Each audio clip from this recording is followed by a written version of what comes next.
let's fire off on Twitter discourse. Really dumb Twitter discourse. Once again, do not respond to this person. Do not go after this person. This is fun. Do not tap the glass, okay? If you want me to look at weirdos saying like the most unhinged shit and document it and have fun with it, cannot tap the fucking glass, okay? No matter how much it agitates you, do not interact with these people, okay? Especially because I personally think this is creative writing. I love it. I've been thinking long and hard about how I could like turn this into content, this type of writing into content. When I was in the shower the other day, I had a shower thought about it where I was thinking about doing a segment on my broadcast or maybe even a fucking game show, like gamify this somehow by coming up with the most unhinged, like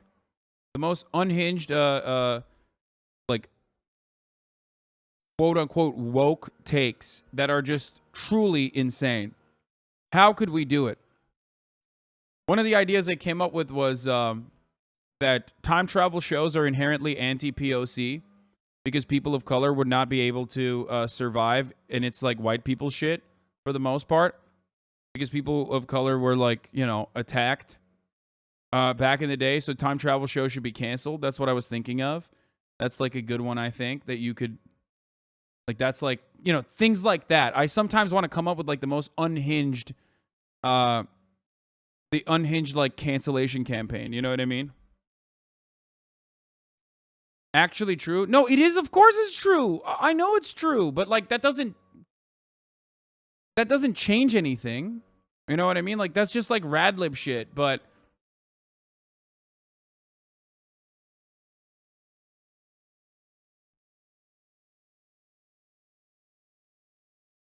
anyway.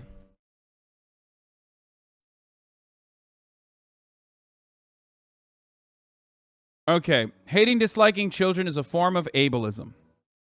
That's what Parenting Decolonized said.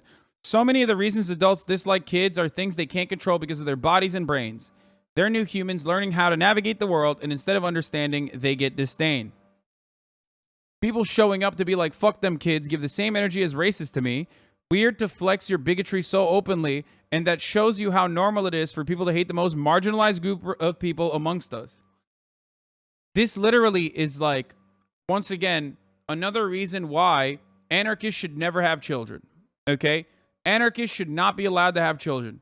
This is a classic unhinged anarchitty take, okay, on twitter.com. It's literally the same energy as like parenting reinforces unjustifiable hierarchies on children.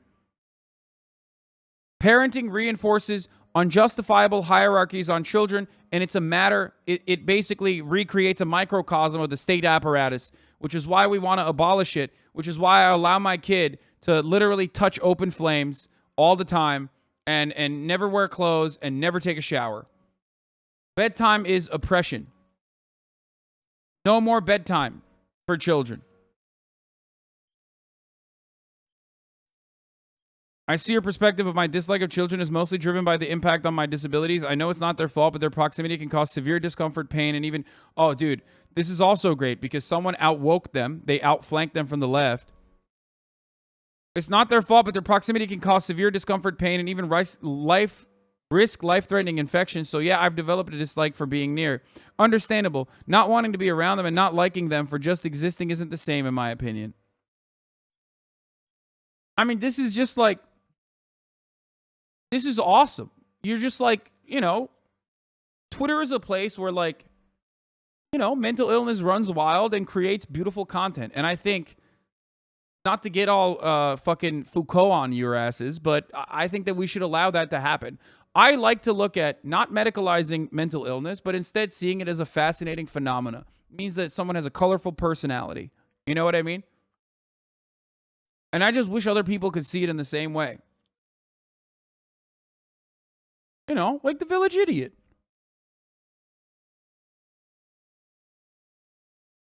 This makes me hate kids even more than I did in the first place. The brain mazes Twitter leftists have to go through. Respect.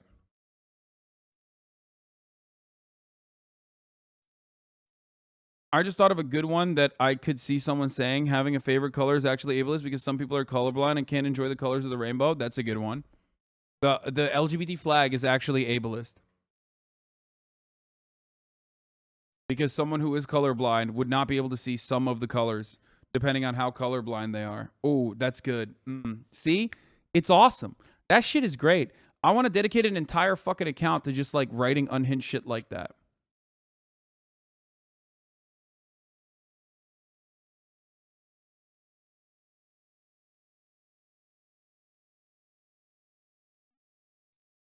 Literally just to feel superior, not productive in the slightest. Yeah. What if a gay person is colorblind? That's what I'm saying. Gum Trick found one already? Wait, what? There's no way you disagree with that sentiment that children are more unprotected than adults in America. Are you guys serious? Children are wildly unprotected and at the mercy of adults who take out their frustrations with the world and other adults and their own oppression out on them. And the few systems we do have in place to protect them are completely useless, often handing children back over to harmful adults and protecting the people who hurt them and blaming the kids. It's insane. Family vlogging is a good example. Dude, like literally everything you said is true. But like, what's wrong with you? Like, no one in here is being like, no, we should harm children. Like, you are fighting against demons that don't exist. You're shadow boxing. Do you understand? That's the problem. A lot of people just like want to, you know what this is? I like to call this the off-roading paradigm, okay? Now, I'm not very familiar with off-roading, but I'm going to tell you a story. My brother loves off-roading, Murat. You guys know him. Friend of the show. Okay? And one time he took me off-roading. And at first I thought, because my brain is so like weirdly wired, I guess, I was like, there has to be a goal, right? In off-roading. Like you have to get to a certain point, right? Maybe there's like a beautiful scenery at the end of it. And what I found out about off-roading blew my fucking mind. Off-roading is about getting stuck so you can get unstuck. It's actually about the journey and problem solving or problem creating so you can solve said problems rather than actually going to a place that you could not actually go to with normal vehicles. I, like every normal person, thought that's what off-roading is, right? You go to a place where you normally can't go with a normal vehicle. No. That's like, if you go there successfully, that means you didn't even have the fun, because the fun is getting stuck in something and then trying to get unstuck. Okay? My mom does this with all the furniture she buys for my fucking house. She loves activity. She loves stimulation. So she will constantly find new issues in the house, okay, and be like, oh, well, you need to make a garden for your front yard. I'm like, no, we're fine. We don't need to do that. And she's like, well, God damn it. You know, I bought all this mulch and I bought all these plants. Like, now we have to make a garden. I'm like, but you bought that. You didn't need to make this problem for yourself. And now you're like stressing over it.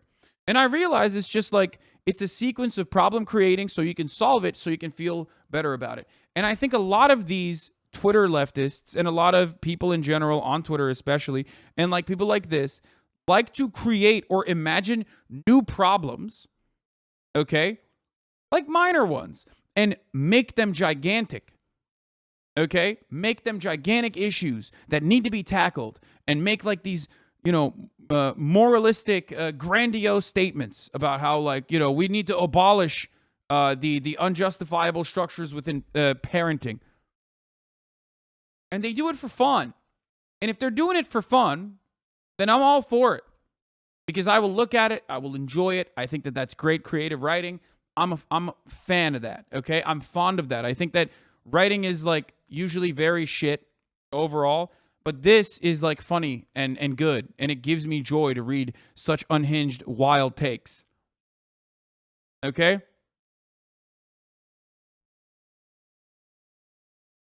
But don't treat it as anything different than a fucking kid playing with a fidget spinner, or a kid learning how to solve a Rubik's Cube, or someone, you know, making their favorite Lego toys. Okay? Because it's the exact same thing. It is the exact same thing. It is no different. But we are not conditioned into understanding it, especially on the left, because like we have to look at these kinds of sentiments as though they are super correct, and like there's a slant on here that I need to abide by, especially if someone, oh my God, if they slap on some emancipatory language onto it, oh Lord, I'm done. There's no way I'm not taking this seriously. There's no fucking way, especially if they use terms like ableism, okay? Marginalization, like things that you would normally associate with an empathetic, empathy-centered social justice movement. You fucking put that in there, decolonization, words like that.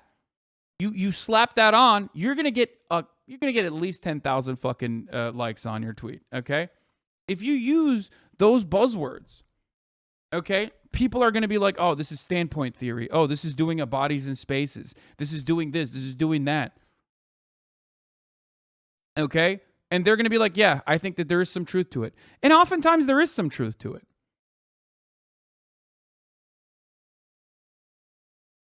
Okay? What is this? But Mother, I don't want to do laundry. You wouldn't get it because you're old. No, I don't stink. Seriously, I showered last week. This is my most epic shirt. No washi. Mother, what's your favorite planet? Mine's Uranus. I mean, to be fair, put a finger down every time she mimics autistic traits to be funny, making inappropriate jokes without realizing. First of all, I am all in favor of making sure that this person no longer has a platform. So, you know, this person is my Andrew Tate. Specifically because it's weaponized fucking cringe. Okay? I don't give a fuck that she's like mimicking autistic things. Like, okay, shut the fuck up. Just cancel her for the cringe. You know, that's it.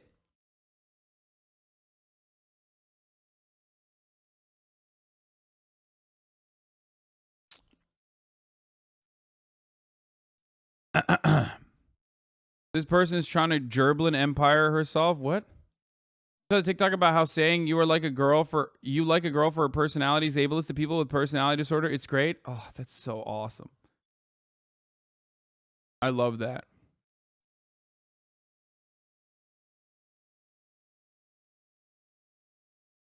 What a confusing time it must be for this random local weatherman named Andrew Tate. Showers and thunderstorms continue for northeastern counties of East Texas this evening. You fucking wife beater. What the fuck? They're saying cringe is autistic. Lamafayao. Yeah, exactly. Exactly. That's exactly what they're saying. No, please don't ground me, Mother. I won't joke about it again. One question. If I do the laundry, do I get allowance? No? Then I'm only doing laundry under one condition. I want Kraft mac and cheese for lunch with the hot dogs cut up in it. Those are nums. Tweet threads are incredibly inaccessible to thousands of us with short attention spans, and folks should make more of an effort to consolidate their thoughts into shorter tweets so that everyone can enjoy them in their entirety. 1 out of 35. Let's Megaphonics. Okay, good job. See, that's productive. You just had a productive tweet or a productive comment in the chat that didn't revolve around your pet project of getting me to watch another fucking cringe video. That's okay. Pretty good. Keep it up. I'm proud of you. That's a Megaphonics W right there. Maybe I should ban him more.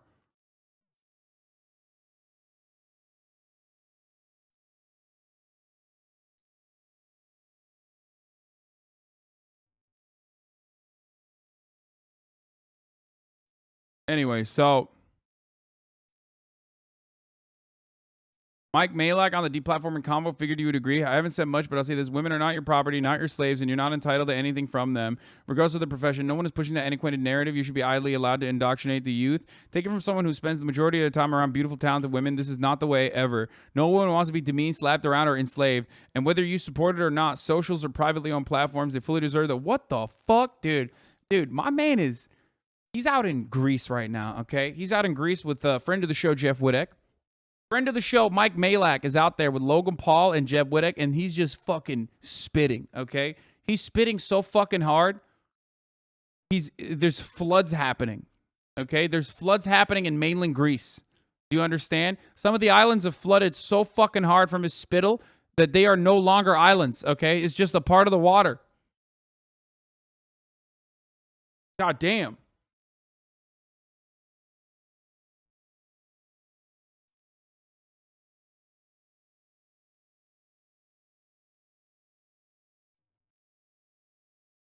He literally dated a porn star, so this take makes a lot of sense. No, I know. Literally saw someone saying that respecting someone's culture was bourgeois because culture was created by corporations. I love that. Fuck, that's so good. I had one bad take in a book fandom and posted a tweet with a tiny font saying how embarrassed I was. It was mostly for me, and one of those people harassing me called me ableist and was inaccessible for blind people for the font size, as well as telling me I was playing the victim, and I literally just compared something to Taylor Swift lyrics. That's what she was so pressed about. Yeah, dude, you got to understand. A lot of people on the internet have just like serious fucking mental illness, okay? Like, I don't know why. I think there's a very real thing that we just like forget, okay? And that is extremely online people are just extremely mentally ill. And I say this as someone who's extremely online, okay? Take it from someone who knows. And you know too, you're in here all day. You know how mentally ill we all are, okay? But there's something very strange, like if a person is standing on top of a fucking soapbox outside of the subway station saying those things, you're like, oh, that's a crazy person. I should avoid that guy, okay? But, or you say, hey, that's a crazy person. I should avoid that guy. I wish society would take better care of people who desperately need it. Okay? But on the internet, for some reason, when it's the same exact shit, you're like, well, you know, I have to take this as seriously as I normally would because one layer of context, one layer of nuance has been removed from the conversation. The layer that can help you better process the information that's coming your way because you don't know their background. You don't know what their life experiences look like. You don't know where the fuck they came from. You don't know how unhinged they are. Okay? You get it? That's where this stems from. That's where half the reason why Twitter threads like that pop the fuck off. Not Mike's Twitter thread. But half the reason why Twitter threads like this pop the fuck off. Because people don't go, oh yeah, that's like a person going through it right now. Let's just, come on. Do your thing. Pop off, sis.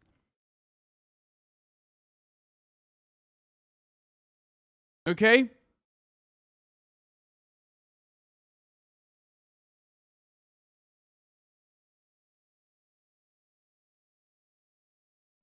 I once used the term, I once used the word based on a Reddit thread, and a guy said I was using right-wing vernacular. Oh, Jesus, that's awesome.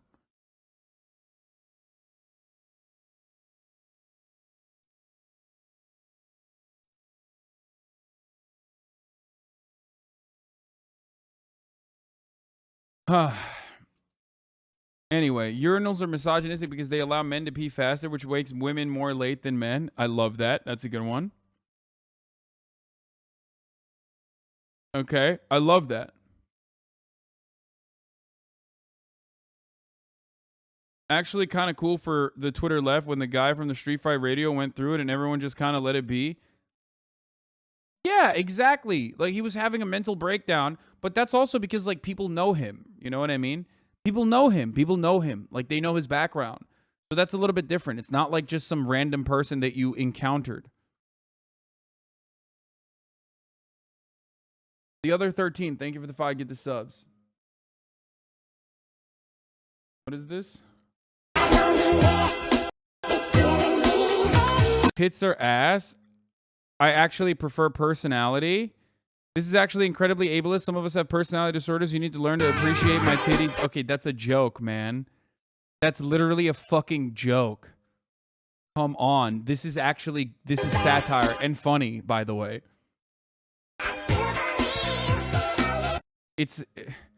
Comedy is the subversion of expectations, chatter.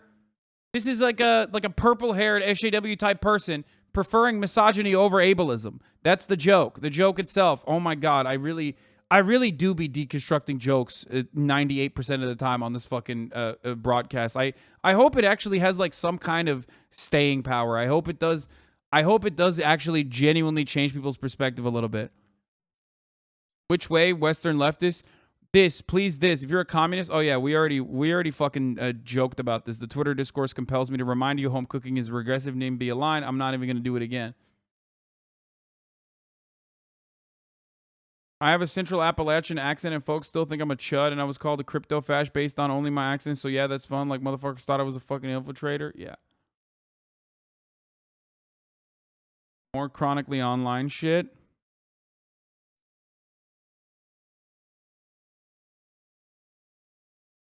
When you want to stop shopping at Shine because you heard they're slaving kids and adults, but then you remember nobody stopped buying / using cotton for us. I think that's a joke too. I don't think this is serious, dude. I think that's like literally a joke. it's just dark humor.